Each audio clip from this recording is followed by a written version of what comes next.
నా పేరు హర్ష అండి. నాకు 5 ఏళ్ల వయసులో మా నాన్నగారు చనిపోయారు. నాకు 2 అక్కలండి. మా నాన్నగారు లేకపోయినా మా అమ్మగారే మా నాన్నగారే మమ్మల్ని పెంచి మాకు మంచి చదువుని అందించి ఇలా కాకినాడలో నేను నెలకి 5,000 రెంట్లు ఇవన్నీ కడుతూ ఉంటున్నానంటే మా అమ్మగారి ప్రోత్సాహం అండి.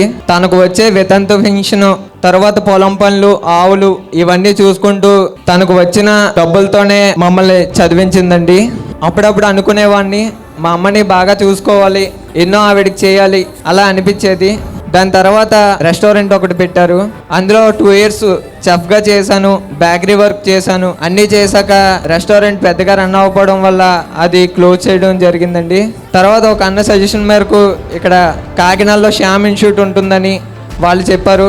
దాన్ని బట్టి ఇక్కడ కేవలం అగ్నివీర్ కోసం మాత్రమే ఇక్కడికి వచ్చానండి. ఇక్కడికి వచ్చాక ఇలా SSC GD ఉంటుందని, కానిస్టేబుల్ ఉంటుందని, SIకి ఇలా ఎగ్జామ్ రాయాలని కనీసం నాకు ఎటువంటి నాలెడ్జ్ కూడా లేదండి ఈ కాంపిటేటివ్ ఫీల్డ్ మీద.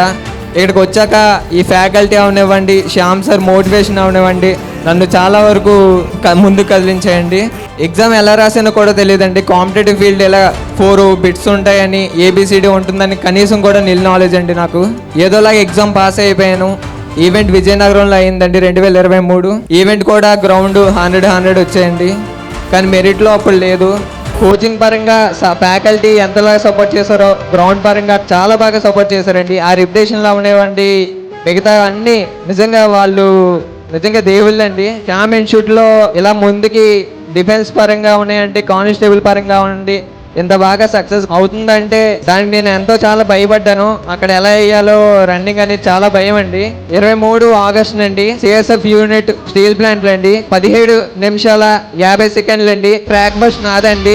ఈ శ్రీకాకుళం అవనివ్వండి, అల్లూరు పాలన కూడా క్రాస్ అయ్యి ముందుకెళ్ళాను. 3 days చెప్పుకున్నారండి CSF యూనిట్ లో. ఒక అబ్బాయి 18 minutes లోపు కొట్టాడని. ధన్యవాదాలు చెప్పుకుంటున్నాను. వైజాగ్ స్టీల్ ప్లాంట్కి కాంపిటీషన్ ముందు అతనికి లెగ్ పెయిన్ వచ్చింది. కానీ అతని కాలు నొప్పి ఉన్నా సరే 2 పూటలు రావద్దంటే సరే కనీసం 1 పూటైనా వస్తాను సరే ప్రాక్టీస్ మానేవాడు కాదు. ఆ రోజు వైజాగ్లో రికార్డ్ చేయడానికి కారణం పట్టుదల వదలకుండా ప్రాక్టీస్ చేశాడు కాబట్టి మన జోన్లోనే టాప్ 1గా నిలిచాడు అక్కడ రన్నింగ్లో.